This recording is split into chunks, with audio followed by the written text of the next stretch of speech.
Rabu, 17 April 2019, rakyat Indonesia memilih Presiden dan Wakil Presiden serta anggota DPR, DPD, dan DPRD. Undang-Undang Nomor 7 Tahun 2017 adalah dasar penyelenggaraan pemilu serentak 2019. Indonesia mencatat sejarah baru, menggabungkan dua jenis pemilu dalam satu waktu secara bersamaan. Ayo ke TPS, Rabu 17 April 2019. Pemilih berdaulat, negara kuat.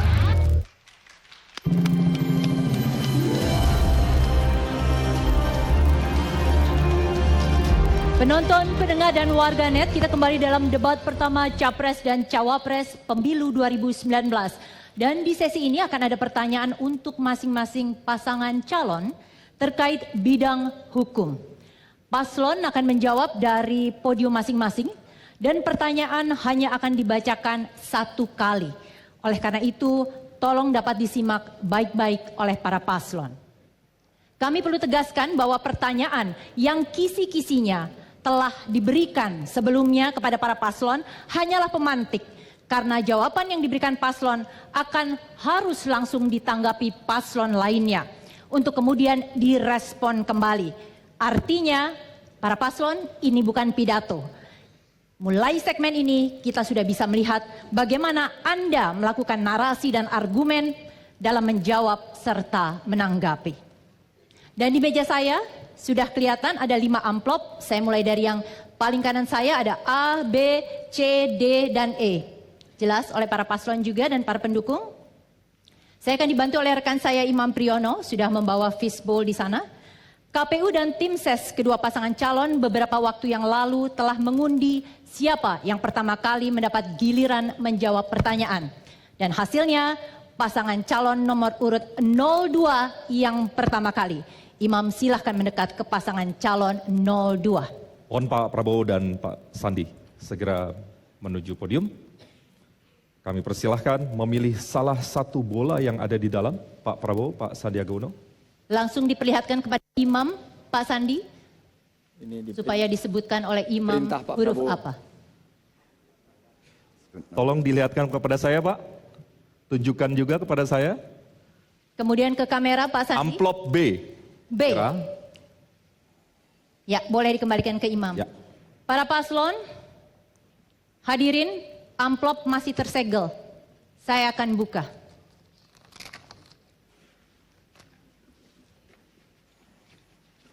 Harap didengar dengan baik, hanya dibacakan satu kali. Kepastian hukum sangat penting bagi warga, pelaku usaha, dan jalannya pemerintahan.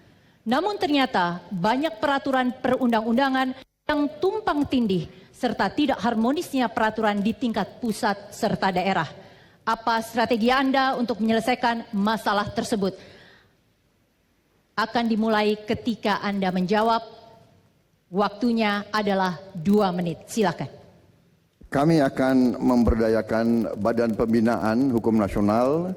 Kami akan perkuat dengan pakar-pakar hukum yang terbaik untuk melakukan sinkronisasi, penyelarasan sehingga undang-undang, peraturan-peraturan di pusat tidak bertabrakan dengan peraturan di daerah. Ini sulit, ini pekerjaan besar, tapi harus kita lakukan supaya ada kepastian hukum, supaya semuanya tahu sistem hukum di Indonesia dan hukum itu bekerja untuk semuanya. Partisipasi publik juga sangat penting. Kami akan melibatkan para ahli, baik dari universitas di pusat maupun di daerah. Karena banyak sekali produk-produk hukum ini juga diterbitkan oleh pemerintah daerah maupun DPRD. Jadi kami akan memastikan bahwa pekerjaan besar ini harus dipimpin oleh pemimpin utama, yaitu Presiden dan Wakil Presiden.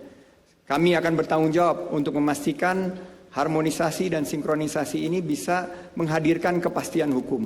Sehingga kepastian hukum itu bisa dirasakan menghadirkan keadilan, bukan hanya untuk orang kaya, tapi juga untuk seluruh lapisan masyarakat.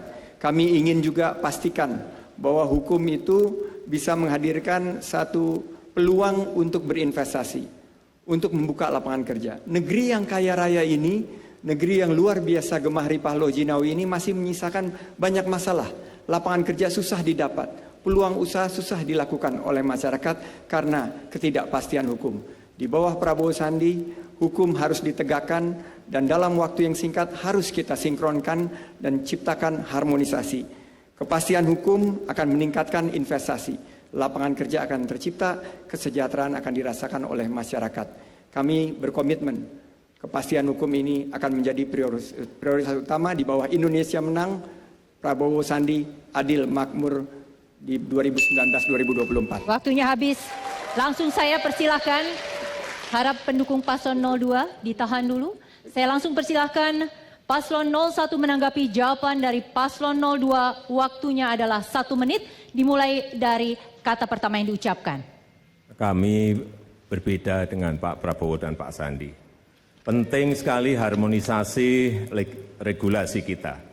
Oleh sebab itu, kami akan menggabungkan fungsi-fungsi legislasi, baik yang ada di BPAN, di Dirjen, peraturan perundang-undangan, dan fungsi-fungsi legislasi yang ada di semua kementerian. Dan kita gabungkan dalam badan yang namanya Pusat Legislasi Nasional, sehingga dikontrol langsung Presiden. Tahan. Dikontrol langsung oleh Presiden, satu pintu, sehingga tidak terjadi tumpang tindih. Perda-perda yang ada di daerah-daerah juga harus berkonsultasi agar tidak tumpang tindih, konsultasi ke Pusat Legislasi Nasional. Yang kedua, akan kita sederhanakan semuanya, sehingga apabila ada tumpang tindih langsung kelihatan dan bisa kita lakukan revisi dengan baik. Baik, saya langsung berikan. Harap tenang untuk pendukung paslon 01. Kita lanjut kepada paslon 02. Silakan memberikan tanggapan atas tanggapan paslon 01. Waktunya adalah 1 menit. Silakan. Baik, terima kasih. Kalau saya kok tidak lihat perbedaan. Karena memang pemerintah ya bertanggung jawab untuk melaksanakan penyelarasan dan juga untuk melakukan perbaikan, kemudian juga menghasilkan produk-produk itu. Ini tugas pemerintah. Pemerintah adalah, Presiden adalah Chief Law Enforcement Officer, adalah penanggung jawab pelaksanaan dan penegakan hukum. Itu tanggung jawab Presiden. Jadi saya tidak mempersoalkan itu, tapi yang jelas kenyataannya sekarang tumpang tindih, menumpuk begitu banyak peraturan, perlu ada bantuan pakar-pakar untuk membantu pemerintah mempercepat ini masalah semua. Kita ingin percepatan. Selalu urusan di Indonesia masalah terlalu banyak, masalah terlalu besar. Kita ingin terobosan, harus ada terobosan. Itu jawaban saya. Baik, kita boleh tepuk tangan untuk kedua paslon sebelum kita masuk ke sesi berikutnya. Baiklah, kini kita akan masuk kepada sesi kedua untuk pertanyaan yang masih berkaitan dengan tema hukum. Kali ini giliran paslon 01 untuk menjawab. Imam silakan mendekat ke paslon 01. Pak Jokowi, Pak Maruf, silakan dipilih salah satu. Nanti ditunjukkan Silakan langsung, ditunjukkan, Pak. Pak. Silakan Imam. ditunjukkan kepada kami dan layar. Silakan. Ditunjukkan ke kamera, Pak. Nomor berapa? Huruf A. Huruf apa? Ya, huruf A. Baik. Huruf A. Para paslon masih disegel.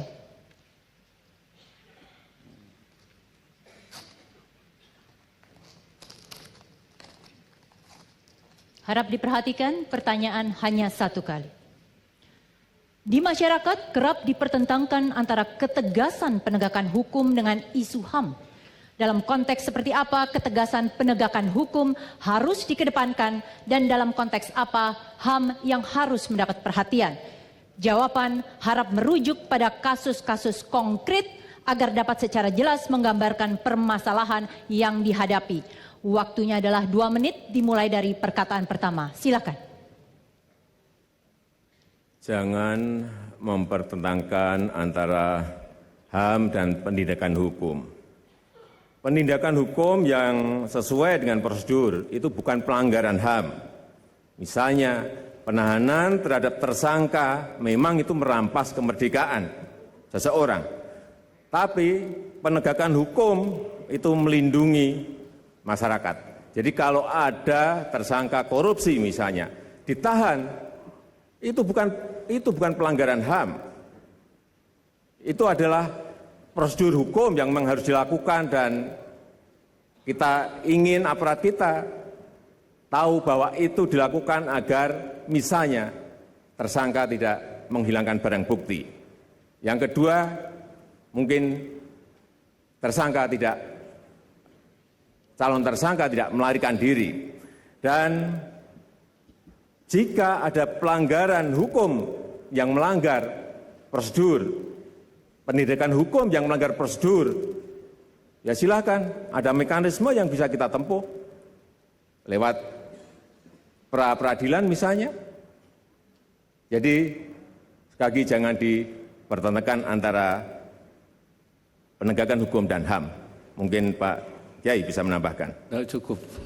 Sudah Waktunya cukup. masih ada. Ya. Mau ditambahkan paslon 01? Saya tidak menambah. Saya mendukung pernyataan Pak Jokowi. Baik, kita langsung saja kepada paslon pendukung 01. Kita langsung pada paslon 02. Silahkan menanggapi jawaban dari paslon 01. Waktunya 1 menit. Kami ingin bertanya bahwa Bapak kan sudah memerintah selama 4 tahun lebih. Yang kita ketemukan ada perasaan di masyarakat bahwa kadang-kadang aparat itu berat sebelah. Sebagai contoh, kalau ada kepala daerah, gubernur-gubernur yang mendukung paslon nomor 1, itu menyatakan dukungan tidak apa-apa. Tapi ada kepala desa di Jawa Timur menyatakan dukungan kepada kami, sekarang ditahan Pak, ditangkap. Jadi saya kira ini juga suatu perlakuan tidak adil, ya, juga menurut saya pelanggaran HAM karena menyatakan pendapat itu dijamin oleh Undang-Undang Dasar, Pak. Jadi sebetulnya siapapun boleh menyatakan pendapat, dukungan siapapun. Saya kira ini yang kami mohon Bapak perhitungkan. Mungkin juga ada anak buah Bapak yang mungkin berlebihan. Waktunya habis Pak Prabowo. Selanjutnya langsung dari paslon 01 menanggapi tanggapan paslon 02. Waktunya 1 menit. Ya jangan menuduh seperti itu Pak Prabowo. Harap tenang. Silakan dilanjut, Pak. Karena kita ini adalah negara hukum, ada prosedur hukum, ada mekanisme hukum yang bisa kita lakukan.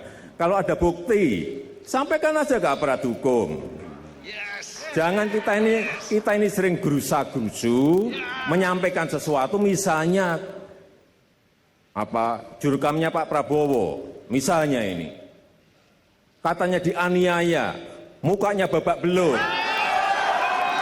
Kemudian konferensi pers bersama-sama, akhirnya apa yang terjadi? Ternyata operasi plastik. Kalau ada, ini negara hukum. Kalau ada bukti, silakan lewat mekanisme hukum, laporkan dengan bukti-bukti yang ada. Gampang sekali kok, gampang sekali. Negara hukum ini. Kenapa harus menuduh-nuduh seperti itu? Waktunya habis Pak Jokowi, waktunya habis. Dan dengan berakhirnya waktu tadi berarti kita sudah selesai dengan tema hukum. Saya perlu ingatkan kepada para pendukung paslon.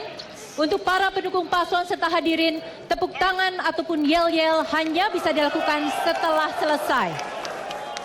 Kita biarkan paslon kita bicara dan terdengar dengan jelas karena audiens adalah bukan hanya di ruangan ini. Saya minta kita semua menghormati itu. Imam. Ira, terima kasih. Dan sekarang kita segera menuju ke tema yang lain, yaitu hak asasi manusia. Dan sesuai dengan hasil pengundian yang telah dilakukan beberapa waktu yang lalu, kita akan sama-sama memulai dari 02 dan beberapa saat lagi kita akan segera memulai dan Ira akan tetap memandu jalannya debat pada segmen kali ini. Ira? Ya, silakan. Selanjutnya kami persilahkan Pak Prabowo dan Pak Sandiaga Uno mengambil salah satu.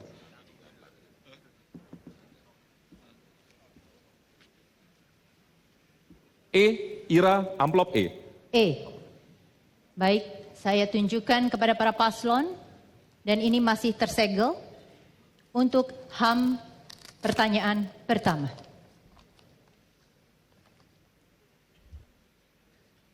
Indonesia adalah negara yang sangat beragam dari sisi agama, etnis, golongan, dan pandangan politik. Namun dalam kenyataan masih terjadi diskriminasi dan persekusi. Dari sisi HAM, apa strategi Anda untuk mengatasi masalah-masalah ini? Waktunya adalah 2 menit dimulai dari perkataan pertama. Silakan. Tadi saya sudah katakan, dalam sistem bernegara, seorang kepala negara disebut Chief Executive, kepala eksekutif.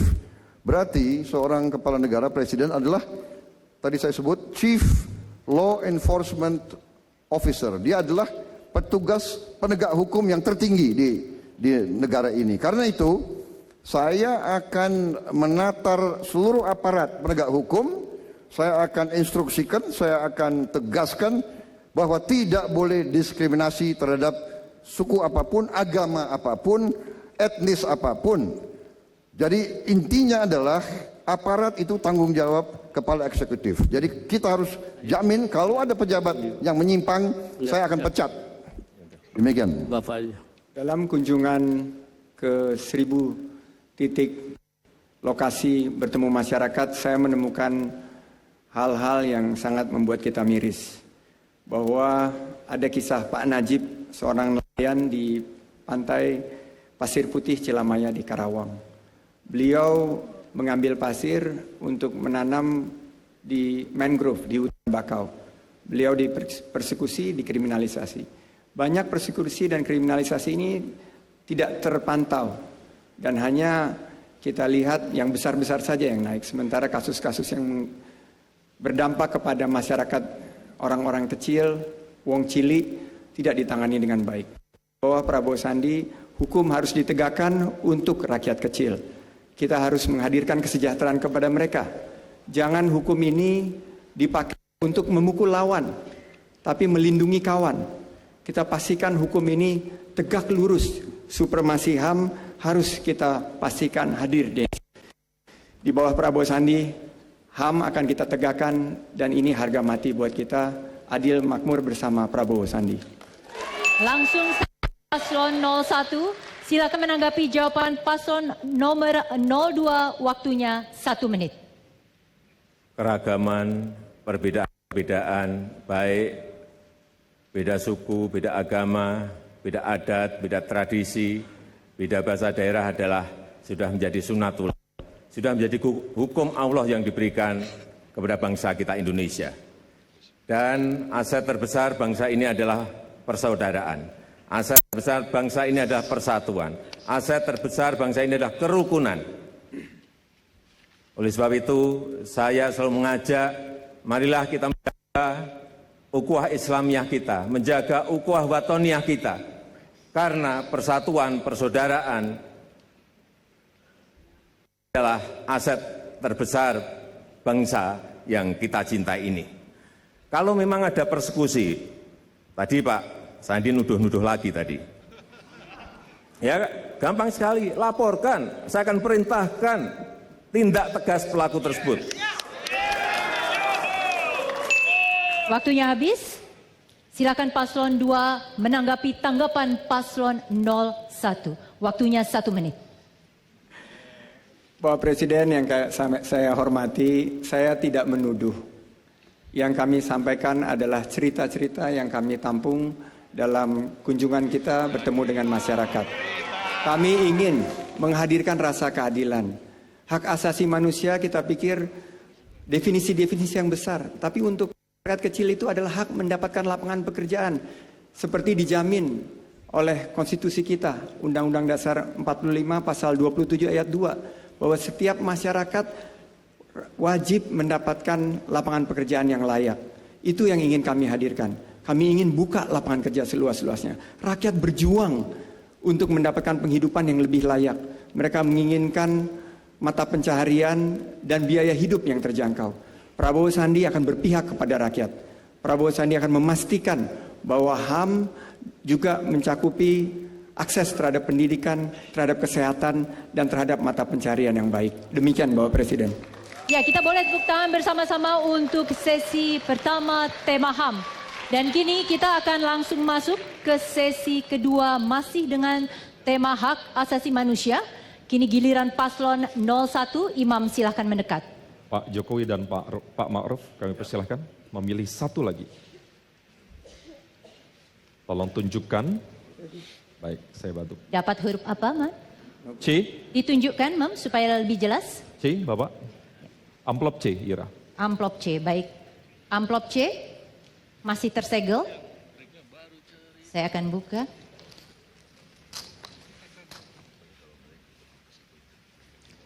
Paslon 01. Kelompok penyandang disabilitas masih sering mengalami diskriminasi terkait dengan kesejahteraan, fasilitas publik, serta hak-hak politik.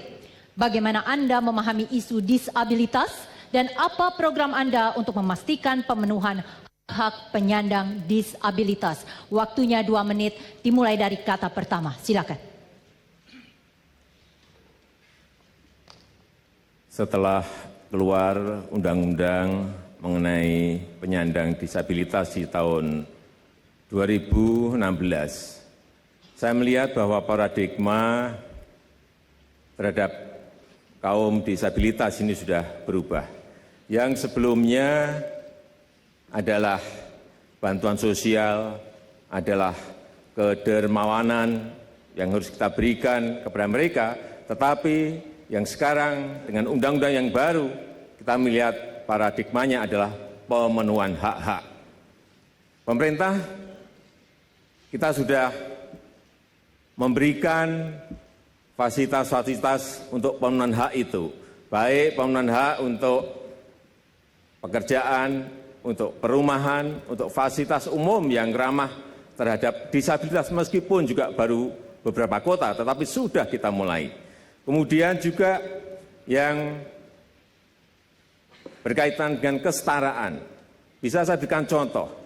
Di dalam event ASEAN Para Games, ini event disabilitas terbesar di Asia, kita juga memberikan bonus yang sama dengan atlet yang berlaga di ASEAN Games. Oh, misalnya yang mendapatkan emas dapat 1,5 miliar, yang dapat perak bisa kita berikan bonus 500 juta, yang dapat perunggu kita berikan bonus 250 juta, sama seperti atlet-atlet yang berlaga di ASEAN Games. Artinya bahwa kesetaraan itu betul-betul kita berikan kepada kaum disabilitas yang mulai sekarang ini kita terus perhatikan Waktunya mereka. habis, Pak Jokowi. Silakan paslon 02 menanggapi jawaban paslon 01. Waktunya adalah 1 menit. Silakan, siapa yang akan menjawab? Dimulai dari perkataan pertama. Zulfan Dewantara, seorang teman difabel yang kami temui adalah inspirasi Prabowo Sandi. Beliau bukan mencari lapangan kerja, tapi menciptakan lapangan kerja. Beliau menjadi mentor bisnis online dan ratusan murid. Kesetaraan tadi bukan hanya kesetaraan akses infrastruktur atau akses terhadap pendidikan dan kesehatan, tapi juga akses untuk bisa maju, mendapat peluang untuk membuka lapangan pekerjaan. Prabowo Sandi berkomitmen, kita akan memastikan putra-putri terbaik bangsa yang difabel hidup untuk memenuhi potensinya. Mereka bukan menjadi beban sama sekali. Mereka tidak butuh belah kasihan. Mereka membutuhkan kesetaraan. Memastikan agar mereka bisa mendapatkan peluang lapangan pekerjaan. Peluang untuk hidup yang lebih baik. Dan peluang untuk menjadikan keluarga mereka menjadi keluarga yang sejahtera. Terima kasih.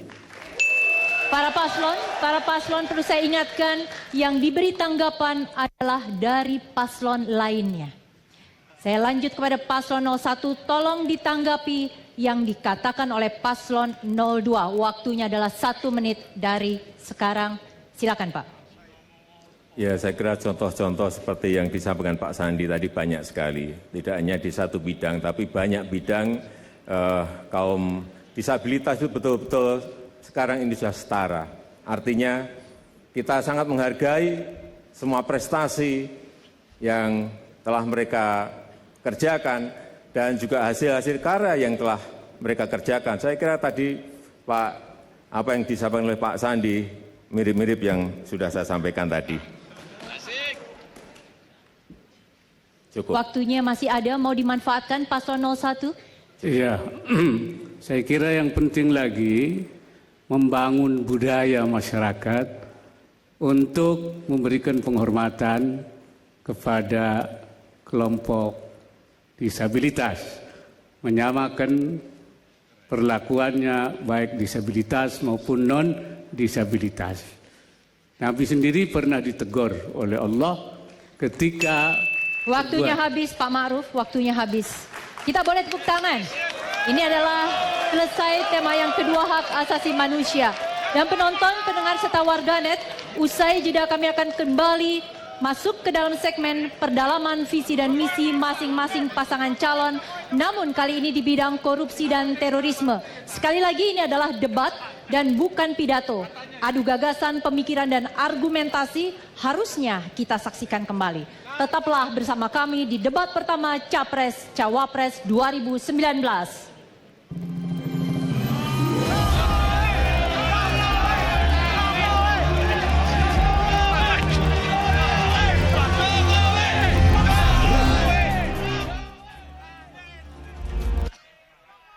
April 2019, rakyat Indonesia memilih Presiden dan Wakil Presiden serta anggota DPR, DPD, dan DPRD. Undang-Undang Nomor 7 Tahun 2017 adalah dasar penyelenggaraan pemilu serentak 2019. Indonesia mencatat sejarah baru, menggabungkan dua jenis pemilu dalam satu waktu secara bersamaan. Ayo ke TPS, Rabu 17 April 2019. Pemilih berdaulat, negara kuat.